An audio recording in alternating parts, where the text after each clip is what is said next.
Hello everyone. कैसे हो आप सब लोग? आई होप आप सब अच्छे होंगे। तो चलिए आज का हमारा जो हॉट टॉपिक है वो हम क्या पढ़ने वाले हैं, बताओ बताओ बताओ। डायग्राम देख के तो अभी तक आप लोग समझ गए होंगे कि हम आज क्या पढ़ने वाले हैं। तो क्या पढ़ेंगे आज हम लोग? न्यूक्लियस। ओके, हम क्या पढ़ेंगे? न्यूक्लियस। ठीक है। ओके, तो चलिए हमने अपनी हेडिंग भी लिख ली है और मैंने थोड़ा सा डायग्राम पहले बना के रखा है। ठीक है, हम इसकी अभी जो है वो लेबलिंग करेंगे। तो हम क्या पढ़ने वाले आज? न्यूक्लियस के बारे में पढ़ेंगे। तो चलिए हम स्टार्ट करते हैं। तो हमारा डायग्राम हो गया जैसे न्यूक्लियस का। ठीक है, तो ये जो आप देख रहे हो ना, पर्पल कलर में, डार्क पर्पल कलर में, ठीक है, इसको हम क्या बोलते हैं? इसको हम बोलते हैं न्यूक्लियोलस। क्या बोलते हैं हम इसको? न्यूक्लियोलस। ये जो राउंड राउंड आप स्ट्रक्चर देख रहे हो इसको हम बोलते हैं, क्या बोलेंगे? Nuclear pore. क्या बोलते हैं? Nuclear pore. ओके। और जो ये आप जो ये बाहर जो लेयर देख रहे हो इसको हम क्या बोलते हैं? इसको हम बोलते हैं न्यूक्लियर एनवलप। क्या बोलते हैं? Nuclear envelope. क्या बोलेंगे? Nuclear envelope. आया इतना समझ में? ठीक है, ये हो गया हमारा पूरा न्यूक्लियस का डायग्राम। इसके अंदर होता है न्यूक्लियोलस, ये हो गई न्यूक्लियर एनवलप, और ये होता है हमारे छोटे छोटे जो राउंड स्ट्रक्चर हैं, इनको हम बोलते हैं न्यूक्लियर पोर। ठीक है, अब जो है न्यूक्लियर पोर जो है, सॉरी सॉरी, जो न्यूक्लियस जो है, अब हम इसके बारे में कुछ पॉइंट्स पढ़ लेते हैं। जैसे कि हमारी जो ब्रेन जो है वो इम्पोर्टेंट पार्ट होता है, क्योंकि उसी का ही सारा खेल है हमारे शरीर में। ठीक है, तो ऐसे ही सेल के अंदर सारा खेल किसका है? न्यूक्लियस का है। ठीक है, तो ऐसे ही इसको क्या बोला जाता है? इसको बोला जाता है, न्यूक्लियस को क्या बोला जाता है? Brain of the cell. क्या बोला जाता है? Brain of the cell. या फिर हम इसको बोल लेते हैं मास्टर माइंड। हम इसको क्या बोल लेते हैं? हम इसको बोल लेते हैं मास्टर माइंड। ठीक है, क्यों? क्योंकि सारा खेल तो इसी का ही है ना, यही सब कुछ करता है जो भी करता है। ठीक है, और ये क्या है? एक इम्पोर्टेंट एलिमेंट है ऑफ द सेल। क्या है? इम्पोर्टेंट एलिमेंट है। Sorry sorry sorry, brain of the cell. ठीक है, ये क्या है? इम्पोर्टेंट एलिमेंट है। Important element of the cell. Okay, ठीक है, तो चलिए अब बढ़ते हैं हम नेक्स्ट पॉइंट में। ठीक है, ये तो हमने देख लिया कि भाई ये ब्रेन ऑफ द सेल है, हम इसको मास्टर माइंड भी कह सकते हैं। ठीक है, ये कंट्रोल करता है all the activities. It controls all the activities. जो भी एक्टिविटीज होती हैं उसको कौन कंट्रोल करता है? हमारी सेल में जो होती है वो कौन कंट्रोल करता है? वो करता है न्यूक्लियस। ठीक है, इतना आया समझ में? अब जैसे कि इसमें भी हमने एनवलप लिया है, एनवलप जैसे कि कवरिंग। ठीक है, किसी चीज को कवर करके रखना, तो ये क्या होती है? ये भी एक मेम्ब्रेन बाउंड, ये क्या है? ये भी एक मेम्ब्रेन बाउंड ऑर्गेनली है। मेम्ब्रेन बाउंड या फिर एनक्लोज्ड हम बोल सकते हैं, ये क्या है? एक ऑर्गेनली है।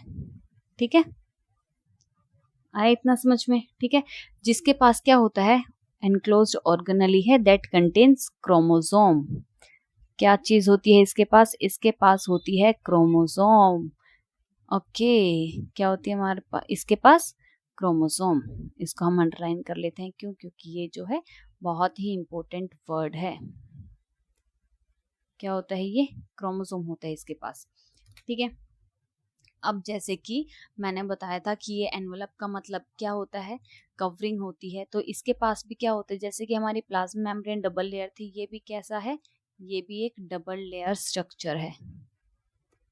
क्या है? एक डबल लेयर्ड कवरिंग है इसके पास भी। ठीक है, डबल लेयर कवरिंग है, जिसको क्या बोला जाता है? जिसको बोला जाता है न्यूक्लियर एनवलप। क्या बोला जाता है? Nuclear envelope. आई बात समझ में? या फिर हम इसको न्यूक्लियर मेम्ब्रेन भी बोल देते हैं। क्या बोल देते हैं हम इसको? Nuclear membrane. आया इतना समझ में? अब जो है न्यूक्लियर मेम्ब्रेन पे जो है ना, ये हमने राउंड राउंड से स्ट्रक्चर्स देखे थे, इसको हम क्या बोलते हैं? Nuclear pore. तो न्यूक्लियर मेम्ब्रेन पे क्या है? पोर्स प्रेजेंट है। क्या प्रेजेंट है? पोर्स प्रेजेंट होते हैं। ठीक है, पोर्स प्रेजेंट होते हैं। अब जो है ये पोर्स तो जो है प्रेजेंट तो होते हैं, अब इन पोर्स का काम क्या होता है? ठीक है, कुछ तो काम होगा ना पोर्स का, इसीलिए तो प्रेजेंट होगी। किसी चीज पे अगर कोई प्रेजेंट है तो वो कुछ काम से ही उसका मतलब प्रेजेंट अगर वो है तो उसका कुछ ना कुछ काम जरूर होगा। ठीक है, तो ये क्या करता है, ये पोर्स भी जो है ये सिलेक्टिव पैसेज कराता है। क्या करता है? सिलेक्टिव पैसेज करता है, मतलब ट्रांसपोर्ट कराता है कुछ ही चीजों का। क्या करता है? ट्रांसपोर्ट करता है कुछ ही चीजों को। ठीक है, selective passage of certain molecules, of certain molecules, of certain molecules, जैसे कि लाइक प्रोटीन्स का। ओके, किसका ट्रांसपोर्ट कराता है? ये न्यूक्लियर पोर से किसके ट्रांसपोर्ट होते हैं?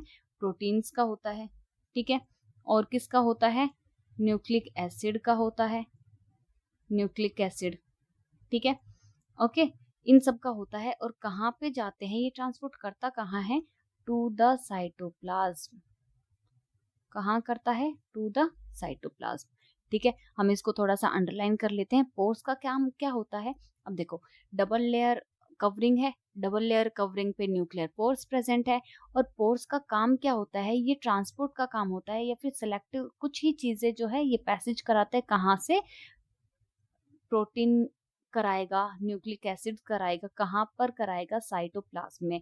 न्यूक्लियस से बाहर जाएंगी चीजें, न्यूक्लियस से बाहर जाएंगी चीजें। ठीक है, कहाँ पे? साइटोप्लाज्म में। चलो इसके बाहर जो है वो डायग्राम बना लेते हैं हम लोग। ये जैसे कि हो गया आपका सेल। ठीक है, और ये क्या है आपका? ये है साइटोप्लाज्म। ये क्या है आपका? ये है साइटोप्लाज्म। तो न्यूक्लियस से जो है न्यूक्लियर पोर के थ्रू चीजें जो है साइटोप्लाज्म में आएंगी। और कौन कौन सी चीजें आएंगी? जैसे कि प्रोटीन्स आ गया, हमारे न्यूक्लिक एसिड्स आ गए। ठीक है, आया इतना समझ में कि पोर्स का काम क्या होता है, क्या नहीं होता है। अब जो है हमने जो है वो बात करी थी, क्रोमोसोम की बात करी थी। ठीक है, तो यहाँ पे जो है मैं लिख लेती हूँ क्रोमोसोम का। ठीक है, हमने किसकी बात करी थी? हमने बात करी थी क्रोमोसोम के बारे में। ठीक है, क्रोमोसोम जो है वो क्या होता है? रोड शेप लाइक स्ट्रक्चर होता है। किसकी स्ट्रक्चर होती है? Road shaped like structure. Okay, कैसा होता है? रोड शेप लाइक स्ट्रक्चर होता है। जैसे कि मैं आपको डायग्राम बना के दिखा देती हूँ। ठीक है, इसकी जो है वो अपर जो आर्म्स होगी, ये दोनों क्या है इसकी? ये दोनों है इसकी आर्म्स। ठीक है, इसके क्या होंगी? ये आर्म्स होंगी। और ये जो आप राउंड राउंड जो स्ट्रक्चर देख रहे हो बीच में सेंटर में, जो इनको होल्ड करके रखता है आर्म्स को, इसको हम बोलते हैं क्या? सेंट्रोमियर। क्या बोलते हैं? सेंट्रोमियर। तो जो इसकी जो आर्म्स होंगी ना, जो अपर आर्म होगी वो तो शॉर्ट होगी, और जो नीचे वाली जो डाउन वाली जो आर्म होगी वो क्या होगी? वो थोड़ी लॉन्ग होगी अपर वाली से। ठीक है, ये हमने देख लिया कि ये रोड शेप लाइक स्ट्रक्चर है। ठीक है, और इनको जो है हम अगर मतलब देखना चाहें, हम इनको इलेक्ट्रॉन माइक्रोस्कोप की हेल्प से अगर हम देखना चाहते हैं, एक मिनट, थोड़ा सा अरेंज करके लिखती हूँ ताकि आपको समझ में आ जाएगा। ठीक है, पॉइंट्स में लिखेंगे तो आसानी से समझ आएगा। ठीक है, तो अगर हम इनको देखना चाहेंगे, ठीक है, ये विजिबल कब है? विजिबल कब है? Visible only at the time of cell division. जब जो है हमारी सेल जो है वो डिवाइड करती है, तभी ये क्या होंगे? तभी क्रोमोसोम जो है विजिबल होंगे। उससे पहले हमें ये चीज जो है क्रोमोसोम, ये हमें सेल में दिखाई ही नहीं देगी। ठीक है, आई चीज समझ में? ठीक है, अब जो है हम एक बात कर रहे थे कि भाई क्रोमोसोम जो है हमें कब दिखाई देंगे? सिर्फ सेल डिवीजन के टाइम पे ही दिखाई देंगे। इससे पहले हमें दिखाई क्यों नहीं देंगे? क्यों? क्योंकि क्रोमोसोम जो है वो किसकी फॉर्म में अरेंज होते हैं? लिख लेते हैं यहाँ पे, chromosomes, chromosomes arranged arranged in the form of, किसकी फॉर्म में? क्रोमेटीन। किसकी फॉर्म में अरेंज होते हैं? क्रोमेटिन की फॉर्म में अरेंज होते हैं। तो जिसकी वजह से हमें जो है क्रोमोसोम दिखाई नहीं देते हैं सेल डिवीजन से पहले। तो सेल डिवीजन से पहले हमें क्या दिखाई देंगे? सिर्फ और सिर्फ क्रोमेटिन दिखाई देंगे। क्या दिखाई देंगे? क्रोमेटिन दिखाई देंगे। आई बात समझ में? ठीक है। अब जो है क्रोमेटिन जो है वो जो हमारे जो क्रोमोसोम जो है वो क्रोमेटिन की फॉर्म में प्रेजेंट होते हैं सेल डिवीजन से पहले। और ये जो है एंटेंगल हुए रहते हैं। गुच्छा नहीं दिखा कि भाई उलझ जाते हैं, इस तरीके से ये प्रेजेंट होते हैं। क्या होते हैं? एंटेंगल्ड। एंटेंगल्ड हो जाते हैं, ये एंटेंगल्ड रहते हैं, उलझे हुए रहते हैं। जैसे कि हम धागा ऐसे ही खुला छोड़ देते हैं, ठीक है, तो वो उलझ नहीं जाता है, ऐसा ही ये धागे की तरह होता है, ठीक है। लेकिन जब सेल जो है रेडी होती है डिवाइड करने के लिए, तो मैं थोड़ा सा जूम इन थोड़ा सा कर लेती हूँ। दिख रहा है आप लोगों को? बस इतना, ठीक है। ठीक है, ये एंटेंगल होते रहे, ठीक है। तो हमें सेल डिवीजन से पहले क्या दिखते हैं? क्रोमेटिन दिखते हैं, ठीक है। लेकिन जैसे ही हमारी सेल जो है, if the cell is ready, the cell is ready, if the cell is ready, ठीक है, किसके लिए? To divide.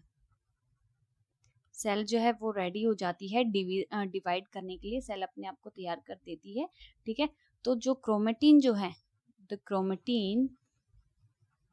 क्रोमेटिन जो है वो क्या हो जाएंगे?